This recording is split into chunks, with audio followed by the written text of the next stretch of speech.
I hope को आपको video पसंद आए होंगे, और अगर आपने उन वीडियोज को नहीं देखा है तो चैनल पे जाके जरूर देख लें। वीडियो की शुरुआत करने से पहले आपसे ये निवेदन है कि ऐसे ही वीडियोज आपको अगर देखने हैं तो आप हमारे चैनल को सब्सक्राइब कर सकते हैं, ताकि आपको जीके से रिलेटेड बहुत से वीडियोज आपको हमारे चैनल पर मिलेंगे।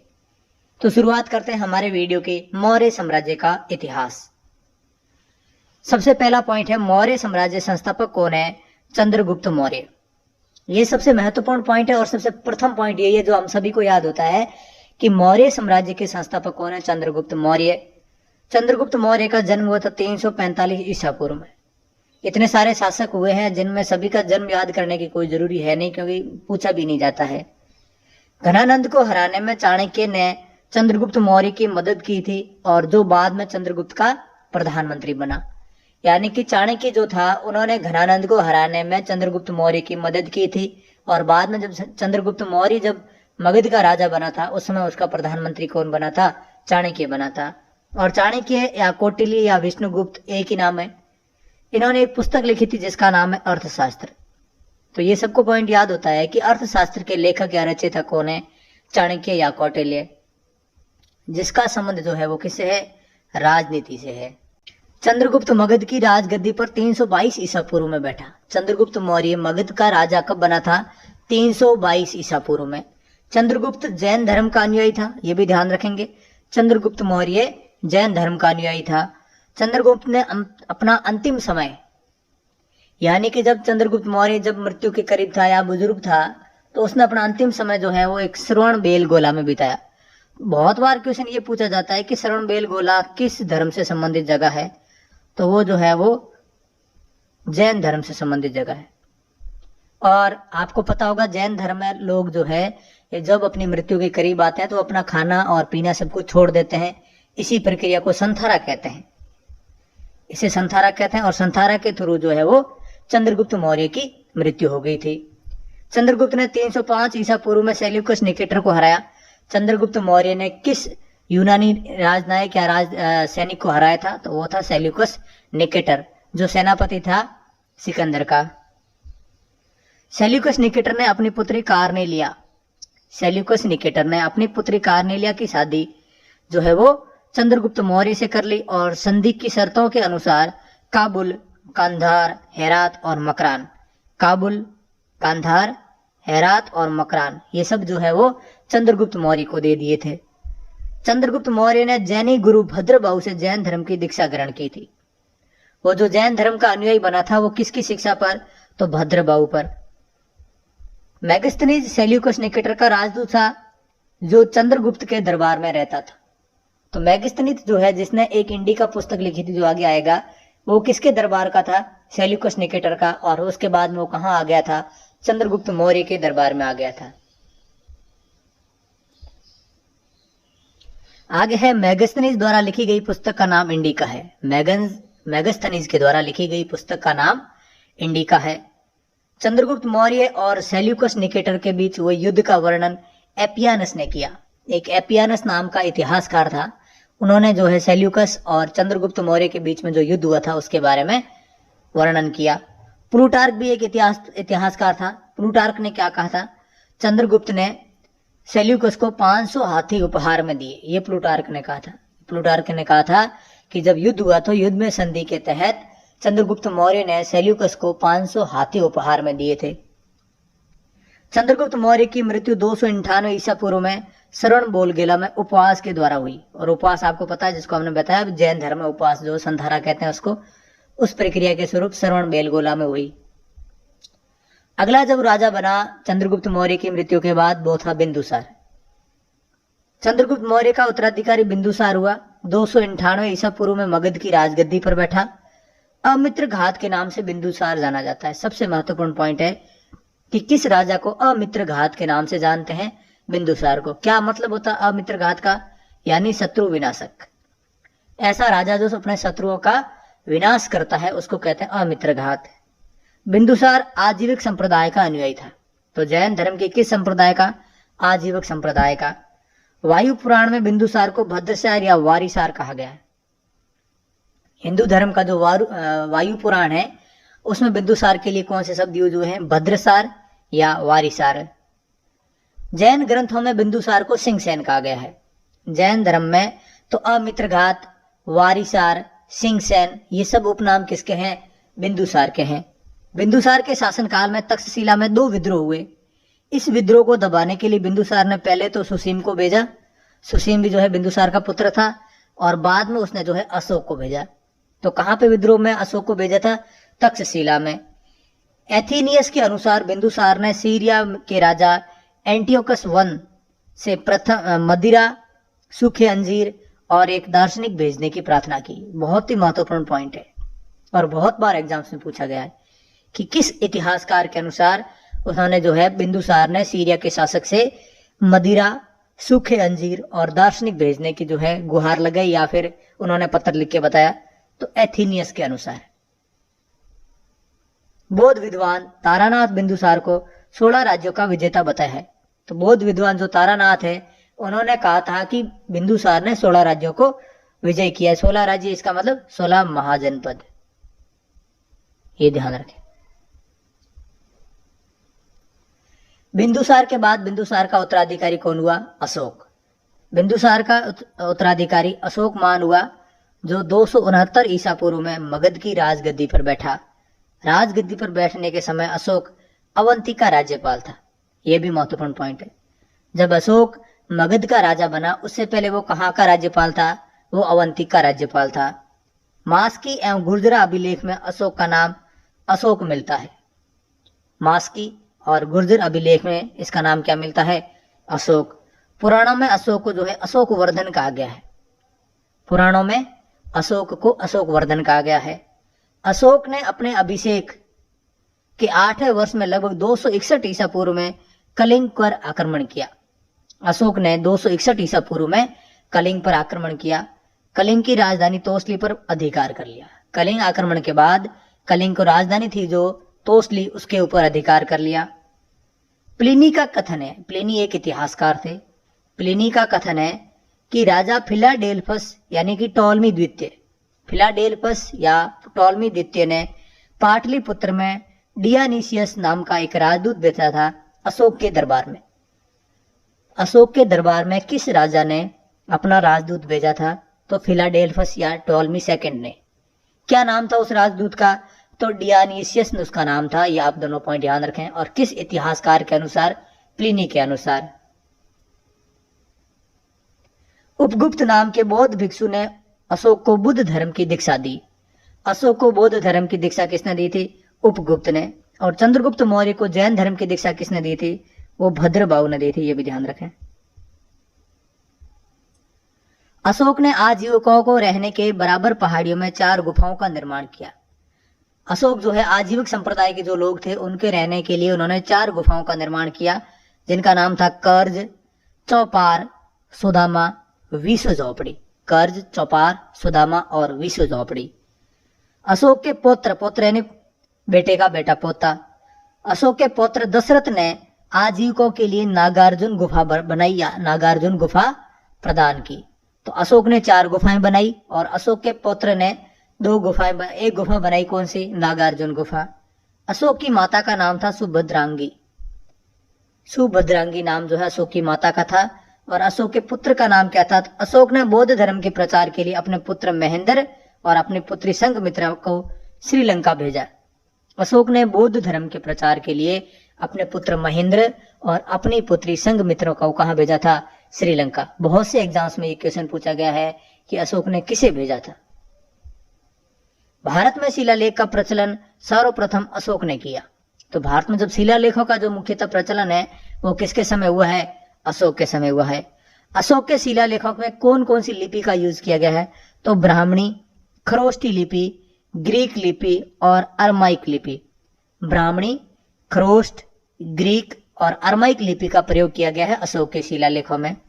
ग्रीक एवं अरमाइक लिपि का प्रयोग अभिलेख अफगानिस्तान से और खरोष्टी लिपि के अभिलेख उत्तर पश्चिमी पाकिस्तान से और शेष भारत से ब्राह्मणी लिपि के अभिलेख मिले हैं।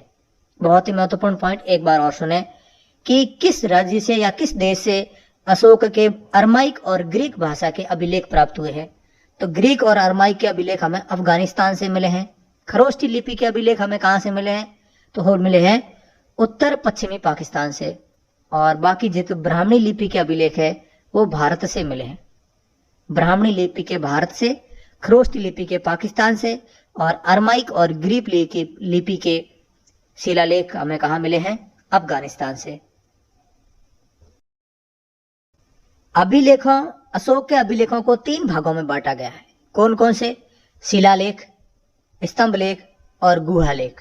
शिलालेख यानी कि जो पत्थर पे लिखे होते हैं लेख, उनको शिलालेख कहते हैं। स्तंभ लेख यानी जो पत्र आते हैं, जैसे समाचार पत्रों जैसे ताम्र पत्र आते हैं, उनके ऊपर जो भी लेख लिखे होते हैं उनको स्तंभ लेख कहा जाता है। और गुहा लेख यानी जो गुफाओं में लिखे जाते हैं उनको गुहा लेख कहते हैं। अशोक के प्रमुख शिलालेख कौन कौन से हैं? तो अशोक के प्रमुख 14 शिलालेख है। पहला शिलालेख क्या है? पहला शिलालेख में लिखा गया है उन्होंने पशु बलि की निंदा की गई। 14 के 14 में जो महत्वपूर्ण है वो मैं आपको बताता चलूंगा। सभी के बारे में हमें थोड़ा थोड़ा पता होना चाहिए कि क्वेश्चन पूछ ले। अपने को मिलान वाले क्वेश्चन बहुत बार पूछे जाते हैं कि निम्न में से कौन सा सम्मिलित नहीं है या सम्मिलित करो। तो पहला शिलालेख, दूसरा शिलालेख, तीसरा शिलालेख, चौथा शिलालेख, ऐसा हमें दे सकते हैं। दूसरे शिलालेख में किसका वर्णन है? अशोक ने मनुष्य एवं पशु दोनों की चिकित्सा व्यवस्था का उल्लेख किया। दूसरे शिलालेख में अशोक ने मनुष्यों और पशुओं दोनों के लिए चिकित्सा का उल्लेख किया है। तीसरे अभिलेख में या तीसरे शिलालेख में राजकीय अधिकारियों को यह आदेश दिया गया कि वे हर 5 वर्ष उपरांत दौरे पर जाएं। इस शिलालेख में कुछ धार्मिक नियमों का भी उल्लेख किया गया है। अशोक के किस शिलालेख में यह बताया गया है, अशोक ने यह निर्देश दिया है कि उसके सभी अधिकारी हर 5 वर्ष अपने क्षेत्र के दौरे पर जाएंगे? तो वो तीसरे शिलालेख में है। चौथा शिलालेख, इसमें उन्होंने भारी घोष की जगह धम घोष की घोषणा की। भेरी घोष की जगह धम घोष की घोषणा किस शिलालेख में की गई है या किस में उल्लेख मिलता है? चौथे शिलालेख में। पांचवें शिलालेख में धर्म महापात्रों की नियुक्ति के विषय में जानकारी मिलती है। अशोक के द्वारा धर्म महापात्रों की नियुक्ति के संदेश हमें कहां से मिलते हैं? 5वें शिलालेख से। छठे शिलालेख से आत्मनियंत्रण की शिक्षा दी गई है, सेल्फ कंट्रोल। आत्मनियंत्रण की शिक्षा जो है हमें किससे मिलती है या किस अभिलेख में उल्लेख किया गया है? तो छठे अभिलेख में। 7वां और 8वें अभिलेख में अशोक की तीर्थ यात्राओं का उल्लेख किया गया है। बहुत ही महत्वपूर्ण यह है, अशोक की तीर्थ यात्राओं का उल्लेख किस अभिलेख में किया गया है? 7वें और 8वें अभिलेख में। 9वें अभिलेख में सच्ची भेंट और सच्चे शिष्टाचार का उल्लेख किया गया है। सच्ची भेंट और सच्चे शिष्टाचार का उल्लेख हमें कहाँ मिलता है? 9वें अभिलेख में। और सबसे अगला है 10वां। इसमें अशोक ने आदेश दिया कि राजा तथा उच्च अधिकारी हमेशा प्रजा के हित में सोचेंगे। तो 10वें में उन्होंने यह आदेश दिया कि राजा और जो भी अधिकारी है वो हमेशा प्रजा के हित में कार्य करेंगे। 11वें शिलालेख में उन्होंने धम्म की व्याख्या की। वेरी वेरी इंपॉर्टेंट एक और है कि धम्म की व्याख्या अशोक ने किस शिलालेख में की है? तो 11वें शिलालेख में। 12वां शिलालेख है स्त्री महामात्राओं की नियुक्ति एवं सभी प्रकार के विचारों के सम्मान की बात की गई है। तो इसमें छोटा सा पॉइंट यह है कि स्त्री महापात्रों की नियुक्ति के जो है उल्लेख कहाँ से मिलते हैं? तो 12वें शिलालेख से। 13वां शिलालेख वेरी वेरी इंपॉर्टेंट है, बहुत ही इंपॉर्टेंट शिलालेख है 13वां, क्योंकि इसमें कलिंग युद्ध का वर्णन मिलता है। जो 261 ईसा पूर्व में जो कलिंग युद्ध हुआ था उसका वर्णन हमें 13वें शिलालेख से प्राप्त होता है। और 14वां और अंतिम शिलालेख, अशोक ने जनता को धार्मिक जीवन बिताने के लिए प्रेरित किया। अशोक ने जनता को यह कहा कि आप जो है अपने धर्म के अनुसार अपना जीवन व्यतीत करें। अगला है अशोक के स्तंभ लेखों की संख्या 7 है। अशोक के अभिलेखों को 3 भागों में बांटा गया है। अभिलेख जो कि 14 है जिनके बारे में हमने देख लिया, उसके बाद है स्तंभ लेख जिनकी संख्या 7 है, और उसके बाद है गुहा लेख जो केवल ब्राह्मणी लिपि में लिखे गए हैं। ये 6 अलग अलग स्थानों से प्राप्त हुए हैं।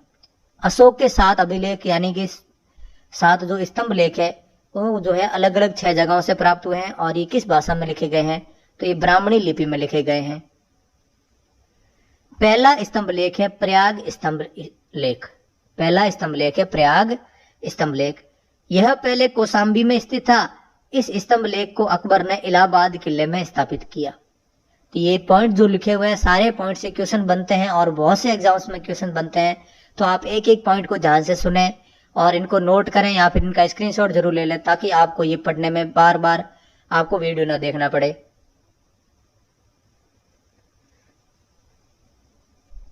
दूसरा स्तंभ लेख है दिल्ली टोपरा स्तंभ लेख। दिल्ली टोपरा स्तंभ लेख, यह स्तंभ लेख फिरोज शाह तुगलक के द्वारा टोपरा से दिल्ली लेके गया गया। तो टोपरा से दिल्ली, टोपरा अभिलेख या दिल्ली टोपरा अभिलेख को कौन लेके आया था? तो फिरोज शाह तुगलक। दिल्ली मेरठ अभिलेख या स्तंभ लेख, यह पहले मेरठ में स्थित था। यह स्तंभ लेख फिरोज शाह तुगलक द्वारा दिल्ली लाया गया। तो मेरठ से दिल्ली कौन सा लाया गया? दिल्ली मेरठ अभिलेख। अगला है रामपुरवा स्तंभ लेख। यह स्तंभ लेख चंपारण बिहार में स्थापित है। इसकी खोज 1872 में कार्लाइल ने की थी। थॉमस कार्लाइल एक इतिहासकार थे और पुरातत्वविद भी थे। इन्होंने खोज की थी किसकी? रामपुरवा स्तंभ लेख की। और वो कहाँ पर है? चंपारण बिहार में। अगला है लोरिया अरेराज, ये भी चंपारण में स्थित है। और छठा है लोरिया नंदनगढ़। छठा कौन सा है? लोरिया नंदनगढ़। चंपारण बिहार में इस स्तंभ पर मोर का चित्र बना हुआ है। तो किस स्तंभ लेख पर मोर का चित्र बना हुआ है? तो वो है लोरिया नंदनगढ़ पर। कौशाम्बी अभिलेख को रानी का अभिलेख भी कहा जाता है।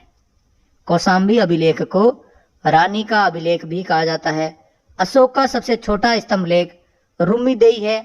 इसी में लुम्बिनी में धम्म यात्रा के दौरान अशोक द्वारा भू राजस्व की दर घटा देने की घोषणा की गई। तो अशोक का सबसे छोटा स्तंभ लेख कौन सा है? रुम्मी देवी। और रुम्मी देवी में किसका वर्णन किया गया है? तो लुम्बिनी में धम्म यात्रा के दौरान अशोक ने जो भू राजस्व कर घटाया था उसके बारे में उल्लेख किया गया है।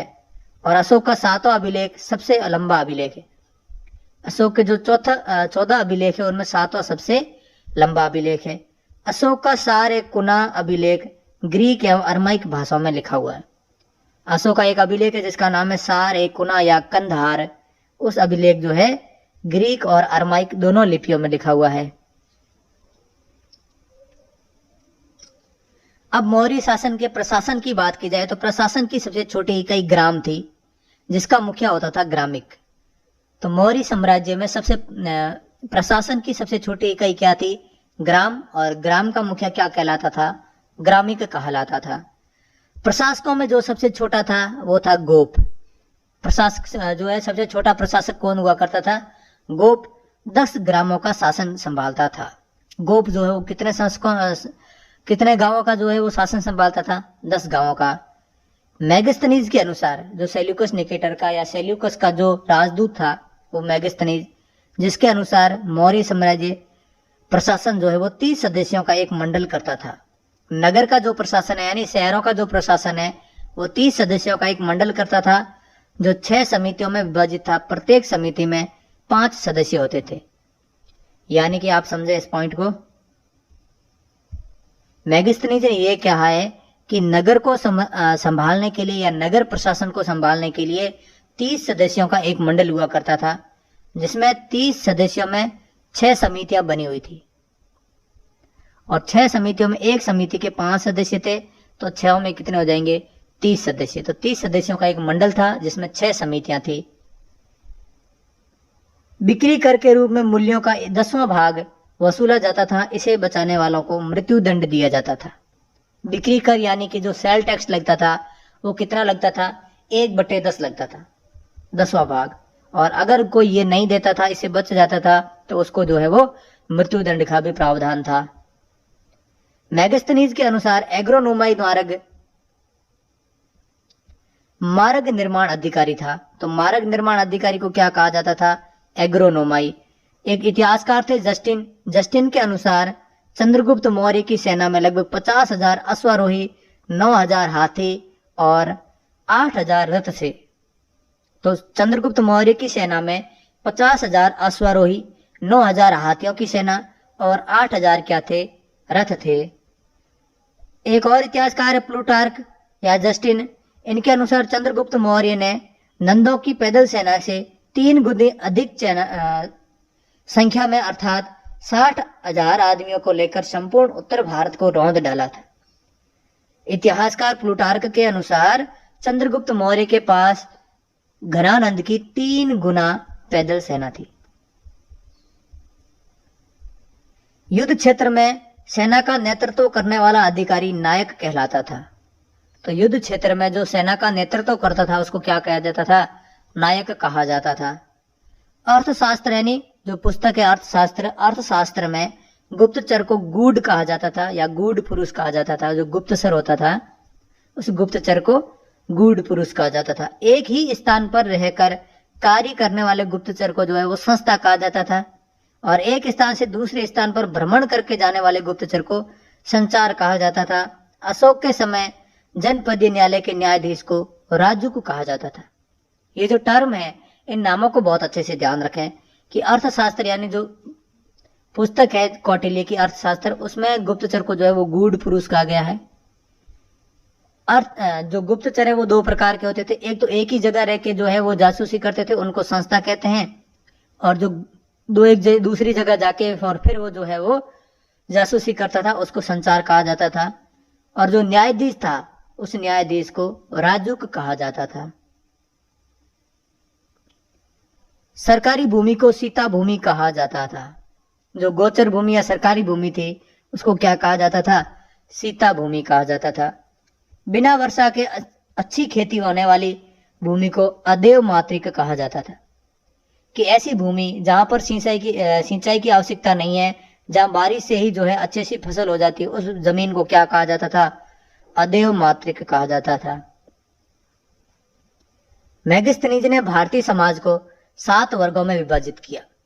मेगास्थनीज ने भारतीय समाज को 7 वर्गों में विभाजित किया। कौन कौन से?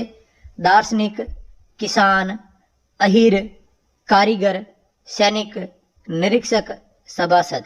एक बार वापस सुन ले कि मेगास्थनीज ने जो अपनी पुस्तक लिखी इंडिका, उसमें मौर्य साम्राज्य के प्रशासन को भी समझाया है। तो उसने बताया था कि मौर्य साम्राज्य जो है वो प्रमुख तरीके से 6 समाज में बंटा हुआ है। कौन कौन से? दार्शनिक, किसान, अहीर, कारीगर, सैनिक, निरीक्षक और सभासद। नंद वंश के विनाश करने में चंद्रगुप्त मौर्य ने कश्मीर के राजा परवतक के से सहायता प्राप्त की। तो नंद वंश के राजा घनानंद को हराने के लिए चंद्रगुप्त मौर्य की मदद किस राजा ने की? तो कश्मीर के राजा परवतक ने की थी। मौर्य शासन लगभग 137 वर्षों तक रहा। मौर्य शासन 137 वर्षों तक रहा था। मौर्य वंश का अंतिम शासक कौन था? बृहद्रथ था। मौर्य वंश का अंतिम शासक था बृहद्रथ। इसकी हत्या इसके सेनापति जिसका नाम था पुष्यमित्र शुंग, उसने कर दी और मगध में शुंग वंश की नींव डाल दी। तो मगध जनपद का सबसे पहला राजा चंद्रगुप्त मौर्य, उसके बाद में इसका बेटा बना था बिंदुसार, अशोक, और जो मौर्य साम्राज्य का सबसे अंतिम शासक था वो था बृहद्रथ। और बृहद्रथ का एक सेनापति था जिसका नाम था पुष्यमित्र शुंग। उसने जो है बृहद्रथ की हत्या कर दी और भारत में या मगध साम्राज्य में जो है वो शुंग वंश की स्थापना की। तो दोस्तों आई होप कि ये वीडियो आपको अच्छा लगा होगा। सारे जो इन्फॉर्मेटिव पॉइंट्स है वो मैंने इस वीडियो में इंक्लूड करने की कोशिश की है, ताकि आपको किसी भी एग्जाम्स के लिए, आप चाहे किसी भी एग्जाम्स की तैयारी कर रहे हैं, आपको कहीं और से जो है मौर्य साम्राज्य को पढ़ने की आवश्यकता नहीं होगी। सारे के सारे पॉइंट यहाँ इंक्लूड कर लिए गए। इन पॉइंट्स को आप अच्छे से रीड करें और लर्न करने की कोशिश करें, ताकि आपसे कोई भी अपने एग्जाम्स में क्वेश्चन गलत ना हो। ऐसे ही इंफॉर्मेटिव और एजुकेशनल वीडियोस देखने के लिए आप अपने इस चैनल को सब्सक्राइब कर सकते हैं, ताकि हमें भी ऐसे वीडियो बनाने का मोटिवेशन भी मिलता रहे। तो मिलते हैं अगले वीडियो में, तब तक जय हिंद, जय भारत।